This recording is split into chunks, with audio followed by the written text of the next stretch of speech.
Hi guys, welcome back to another episode of Albums Ranked. Today we're going to be looking at one of my favorite guitarists and his band, Frank Marino and Mahogany Rush. As I said during my favorite guitarist video, I think Frank Marino is one of the best and yet underrated guitarists to come out of the 70s. The guy really was and is a phenomenon, releasing his first album with Mahogany Rush at the tender age of 17, I believe, which is pretty amazing, really. And all my favorite albums of his are from when he was still only very young, and his maturity as both a songwriting talent as well as a total guitar wizard was really truly remarkable. Making this list actually was really one of the hardest I've attempted so far, because I really love all of Frank's albums, whether under the band's name or just his. I do see there being a split that seems to occur around the point of the What's Next album. From What's Next on, Frank really seemed to unleash himself on the guitar, and we start to get his most explosive and mind-blowing solos going forth on the albums, with more of a sort of hard rock approach to the songwriting. Whereas previously, the soloing on the albums was more Hendrix-like and sort of more reined in, with the songs themselves actually being more eclectic, diverse and adventurous.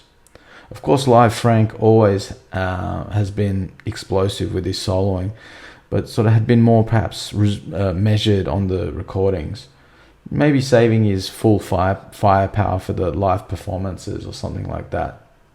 Nevertheless, Frank has never stopped being a great performer, and the classic lineup of Mahogany Rush as well as his other supporting bands have always kicked ass as well, making for one of the greatest bands in rock history, and certainly one of the most overlooked, that's for sure. Anyway guys, let's jump into the ranking and see what we end up with. Remember that I love most of his albums, and the ones at the bottom are still very good. I just don't love them as much as the ones above them on the list. So, with no further ado, coming in at number 12 is From the Hip, released in 1990. So what I'll say about this one is that I do love the overall sound of this album. The tone on Frank's guitar is, as always, fantastic, and everything sounds pretty huge. However, apart from the opening track, Babylon Revisited, which is a great track, I find the other tracks fairly unmemorable. Not that there isn't plenty of fun to be had and some amazing guitar playing as well, because there definitely is, and I do like the album quite a bit actually. I just don't think the songs themselves quite stack up to Frank's other material. Still a cool album though, and I feel bad putting it on the bottom, but that's because Frank has a near perfect catalogue. So next, coming in at number 11 is 2000's Eye of the Storm. Now again, this is hard to rate so low, but I feel this album is kind of a mixed bag. Of course, it sounds great, and there are, of course, some wonderful performances throughout. However, the songs are a bit hit or miss for me. At times, especially in the first half of the album, it feels a touch meandering. However, songs like He's Calling, Learned My Lesson Well, and Avalon are probably my favorites. Definitely not a weak album by any stretch of the imagination, and I love quite a lot of it actually. But once again, not quite as much as the ones above it. So coming in at number 10 is the debut album Machoom, released in 1972. Now this will probably piss some fans off to see this so low, and the only reason it doesn't rank higher is that I feel that even though the songs are really fantastic on this album, the band and Frank do sound a lot more underdeveloped on this one compared to how far they would come by the next album. The live versions of the songs from Machoom that I've heard Frank do are always far superior because of how much better he got. I think Machoom would be a great candidate for a re-record actually. And, you know, I can sort of imagine if the guys from, you know, around, say, like the 4 or World Anthem era had recorded the same songs, it would be probably close to the top of my list. A really great set of songs, just with a bit of a sort of immature sound to it, unfortunately. Next up, we have number 9, The Power of Rock and Roll from 1981. Probably the most straightforward and hard rocker of Frank's discography, where the album What's Next opened the door to Frank unleashing himself on the guitar. On record anyway, I mean. This album sees Frank really spread his wings and soar, playing some of his most furious guitar solos to date. This feels like a bit of more of a guitar album to me, because I'm not a huge fan of the songs themselves, but I just love hearing Frank tear it up on every track. A particular highlight comes in Ain't Dead Yet, which is one of my favorite tracks on the album and has one of the coolest damn guitar solos ever committed to tape. The songs are a bit too rock and roll by the numbers for me, and as much as I love the guitar playing, I don't find myself reaching for this album very often. Still a great album, but you know, in Frank's catalog, it's doesn't quite match up to what's coming next, at least for me anyway. So coming into the 8th position is 1986's Full Circle. Now this is an album that has really grown in my estimation over time. I've been listening to it more and more lately, and where I'd sort of found it a bit too commercial or some such nonsense in the past, I actually think it's a very strong, fun and kick-ass album from Frank. Of course, Frank is on fire as usual, but also the songs themselves are some of Frank's catchiest ever, really. I find myself singing the hooks to these all the time. Songs like Breakaway, Imagine and Full Circle are some of my favorites. I can live without Razor's Edge though, I don't really like that song. But the album has plenty of emotional and exciting moments thrown in there too, done in a sort of slightly different way than any of his other stuff. Very cool. Coming into the 7th spot is 1982's Juggernaut. So I believe this album has Frank's biggest hit on it in Strange Dreams. A really amazing song that has all the things that makes Frank's music so great. Killer hook, great rhythmic feel, fantastic playing and great vocals. Although strangely, the one obvious ingredient missing is a guitar solo. However, it just really highlights how great his compositional abilities are, that he can produce such a catchy and damn cool song without a guitar solo and it's still great. Of course, the rest of the album is great too and doesn't hold back on the guitar solos, thankfully. A particular standout for me is Stories of a Hero, a beautiful and sad song about a young soldier going off to war, leaving his loved one behind, only to die in battle and never return. Really pulls at the old heartstrings, that one. And Frank's perfect guitar tone just makes it even more poignant. Maybe It's Time gives me a bit of a Deep Purple vibe, and since I'm a huge Purple fan, I have no problem with that. Ditch Queen is a kick-ass hard rocker bordering on heavy metal, and I love how Frank has all these sort of innuendos with the lyrics at the end of each phrase. It's really funny and cool. Juggernaut is a great closing track too, with of course plenty of guitar fireworks and killer hooks. Really very cool album. So up next, coming into the 6th position, is 1979's Tales of the Unexpected, opening with one of the coolest damn songs to ever open an album in Sister Change, with its super infectious groove and amazing hooks all over the place. Definitely one of my favorite songs from Mahogany Rush. The rest of the album is a bit of a strange beast though, really.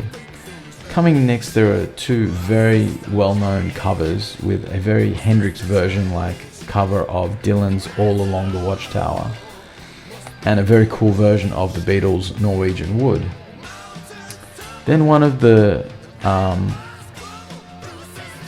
more of the excellent studio tracks, the title track itself. Then the rest of the album is a live album, a great live half album, But personally, I feel it's a bit of a mishmash and makes it feel less coherent to some degree, doing it like that. And don't get me wrong, I still love this album, but if it was all in the studio or all live, I would probably have it further up the list because I do love the material here. I just feel a bit pulled out of the immersion a little between the studio and the live stuff. I know it's a small quibble really though, because this is still a killer album and one I do play often. Okay, so top 5 time. Now, there really isn't much between these top 5 for me, and they are somewhat interchangeable, but I think on average I've got it pretty close to a stable top 5. So anyway, coming into the 5th spot is the album where Frank began showing more of his axe-wielding power on record, at least, and that's 1980's What's Next. The last album to carry the Mahogany Rush name, for some years anyway, and also seeing a more hard rock, heavier sound that would be present in Frank's music going forward. The album opens with another classic track, You Got Livin', a real hard rocking barn burner that just kicks so much ass it's not fair. I feel like this is the album the power of rock and roll wants to be. It's also more straight ahead hard rock and hard blues rock than the band's earlier stuff, but the songs are just so much stronger here. I could probably live without Roadhouse Blues though, the Doors cover, even though they do it well. But as much as I love the Doors, I'm yet to hear a cover of their music that sounds as uniquely cool as they did it. It always feels like, what's the point? When someone, covers the Doors song, it's just never as cool as the original. Anyway, they do it well, but I'd rather have a Frank original any day.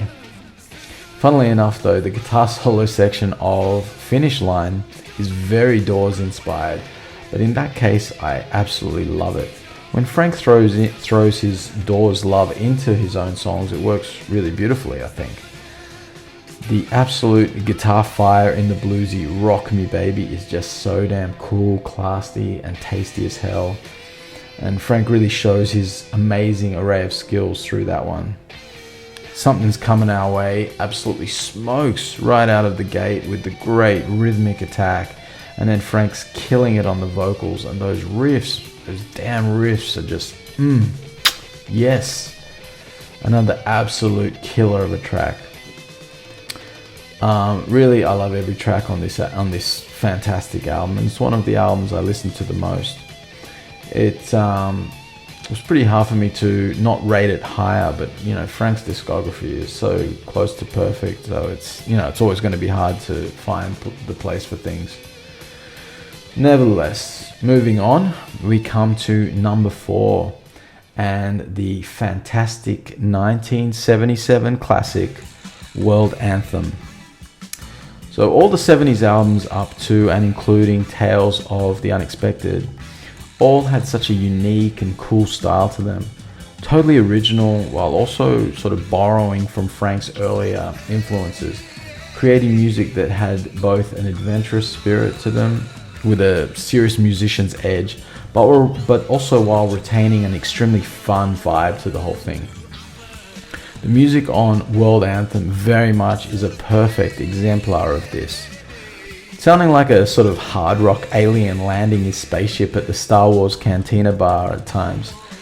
The dreamlike space excursions of the opener Requiem of a Sinner, the funky and pure badass coolness of Hey Little Lover, the epic In My Ways, and the even more grandiose and epic title track, and then the 1-2 punch to finish the album of Lady and Try for Freedom, all show what an absolute powerhouse composer Frank was back then. Absolutely at the top of his game, and the band of Paul Harwood on bass, Phil Betch on keys, and Jimmy Ayub on drums were on fire here too. And through all the 70s stuff, I mean, they're just a killer band. I find this album a bit more sort of meditative than the ones that preceded it, and for that reason it's just slightly behind the next 3. Also, I don't like the song Look At Me. It pulls me out of that sort of astral traveling vibe that the rest of the album gives me. Still though, this is a masterpiece. Fantastic stuff. So, coming into the third place spot is the amazing and perfect album from 1976, Mahogany Rush 4, as I'm repping here by my shirt.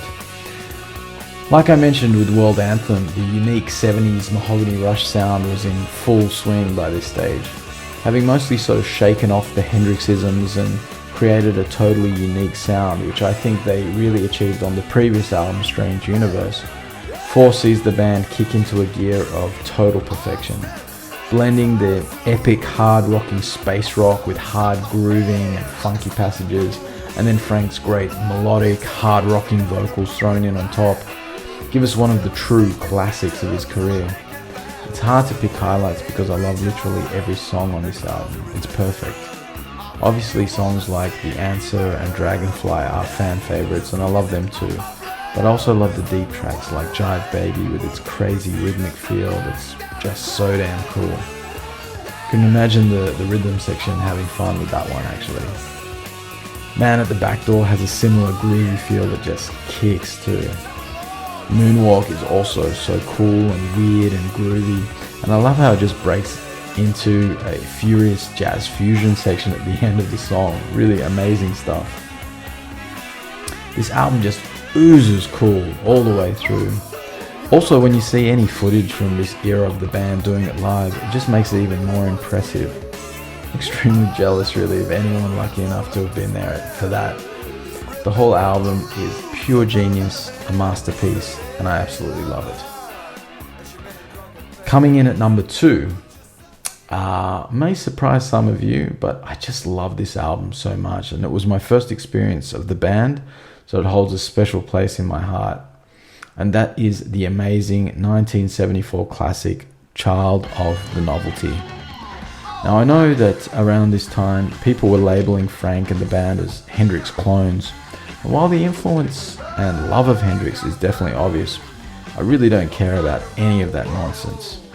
To me, this is the album, I would say this album sounds to me like the album Hendrix wishes he made.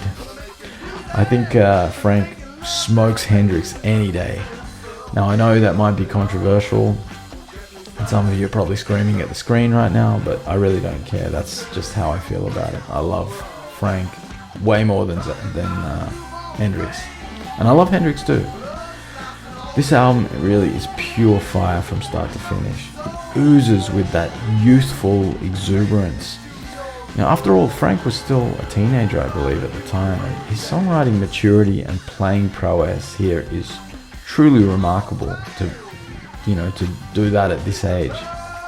The guitar playing on this album and the overall sound just has a raw power and energy unlike anything else, and I absolutely love every second of this incredible masterpiece. A near perfect album from top to bottom. Very hard to pick highlights because the whole album is a highlight, really. Let me just list off though. Look Outside, great opening track. Through the Milky Way, killer. Talking About a Feeling, just rocks so hard and awesome. Child of the Novelty is a particular favorite of mine. I love that song, it's just so cool. Making My Wave, a new rock and roll. Probably one of my least favorite songs on the album, but I still love it. Changing, Plastic Man, rockin' hard. Guitar is the only track I would cut from the album, and it's just basically noise, guitar noise, so I can live without that one. And the album rounds out with Chains of Space, which is another fantastic track. This album is often in my number 1 spot because it just has that magical X factor to it that your favorite albums always have. That almost sort of undefinable thing that makes an album stick to you like glue. I love it so much, and it's truly a classic masterpiece from Frank and the guys. Love it. So, coming in at the number 1 spot can only be 1975's Strange Universe. So what can I say about this album? Well, as I mentioned before, this was the turning point for Frank and the band, where they moved further away from the Hendrix vibe and really found their own unique identity. And what a mind-blowing identity that was. Rich with superb composition, top-tier playing from Frank and the band, and dripping in originality. After delivering a near-perfect masterpiece in Child of the Novelty, Mahogany Rush returned with an even more perfect masterpiece. From the opening track, Tales of Spanish Warrior, which is definitely one of my favorite Frank songs with its lush guitar passages and powerful arrangement, through the crazy godlike being of the story in The King Who Stole the Universe, laced with Frank's trademark humor as well. Actually, around this period, Frank reminds me of his namesake Frank Zappa in the way he delivered the more humorous lyrics, like in this song, as well as songs like Once Again, which tells the story of a couple that can't stop arguing even after death, when they finally meet up in heaven and continue to argue for the rest of time. Pretty funny stuff, but also musically so much fun and so damn cool. Then you've got Satisfy Your Soul, which is a pure hard rocking fun track, which leads on to Land of a Thousand Nights, one of my favorites, which is just pure badass power. The huge riff sounds really ahead of its time, and just the sheer heavy power of it is also ahead of its time. It almost sounds like a Rage Against the Machine riff or something like that, something of that era. I absolutely love the power and feel of this song. It's a very underrated track and I love it. Next we get Moonlight Lady, which returns to the sort of Hendrix dreaminess, but it's lush and beautiful, and I just love floating away in my mind to this one. Then the sheer hard, funky, hard rocking coolness explodes again with Dancing Lady. You know, at times I gotta say Frank funks harder than any of the big funk bands of the day, and I grew up listening to that stuff too, so I'm not biased. It's so damn tasty. The song once again follows, but I already mentioned that one. But again, I'll just say it's funny and fun and so damn cool. Trying Anyway is next, and it's another track made of pure burning fire. It's just molten hot from the first second. Heavy killer riffing and melodic lines, and then the absolutely killer sounding lead work as well. Frank, who is really underrated as a singer, tears it up here too. It's the epitome of cool, and just when you don't expect it, the track drops down into a super cool jazz fusion thing.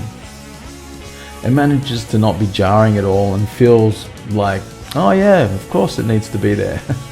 Amazing stuff, and of course Frank handles the jazzy lines beautifully as well. Dear Music is an epic confessional love letter to music itself that again is pure mastery and coolness combined. The song powers out of the gate with great riffing and leads, but eventually strips right back to have Frank deliver his spoken word directly to music itself in a really sort of heartfelt way, while the music is sort of total sort of psychedelic floating underneath and super cool. When the power returns though, it's so damn rewarding and kick-ass, and I love it so much. Another really masterful song.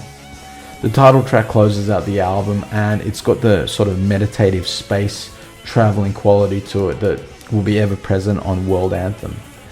Frank again does his sort of spoken word over the top at the beginning, but essentially this is an instrumental track. It's an amazing kick-ass way to end the album too. And it's also amazing to me how full and clear the production is on these 70s albums. Really, on all the albums actually. It always sounds gigantic and epic and adventurous, and it's one of the things that attracts me to Frank's music. Strange Universe is another of Frank's untouchable classic masterpieces, a perfect album, and it's very special to me, as is most of Frank Marino and Mahogany Rush's music. Frank Marino is such a criminally underrated and really unknown musician in a lot of ways. Not only one of the greatest guitarists to come out of the 70s, but also one of the best songwriters, singers, performers, and an amazing producer on top of that.